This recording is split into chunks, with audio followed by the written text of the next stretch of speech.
Storm பிரேக்கரை வச்சிருந்த தார் வந்து 6 இன்ஃபினிட்டி ஸ்டோனை யூஸ் பண்ணியும் டிஃபீட் பண்ண முடிஞ்சிருக்காது. அது மட்டும் இல்லாமல் தேனோஸோட நெஞ்சிலேயே ஸ்டார்ம் பிரேக்கரை இறக்கிருப்பாரு நம்மளோட தார்.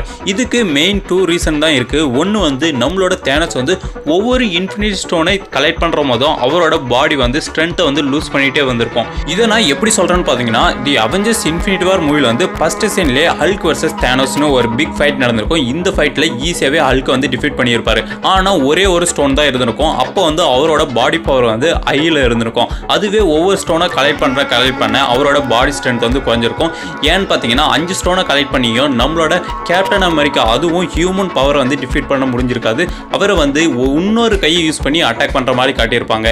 இதனால தான் சொல்கிறேன், நம்மளோட தேனோஸ் வந்து ஒவ்வொரு இன்ஃபினிட்டி ஸ்டோனை எடுக்கிற போதும் அவரோட பவர்ஸ் வந்து லூஸ் ஆகிட்டே இருந்திருக்கும். இதனால ஒருவேளை தார் வந்து ஈஸியாக தேனோஸ் வந்து டிஃபீட் பண்ணியிருக்கலாம். அப்படி இல்லைன்னா எல்லாருமே சொல்கிற மாதிரி தார் வந்து எதிர்பார்க்காத நேரத்தில் தேனோஸை அட்டாக் பண்ணது.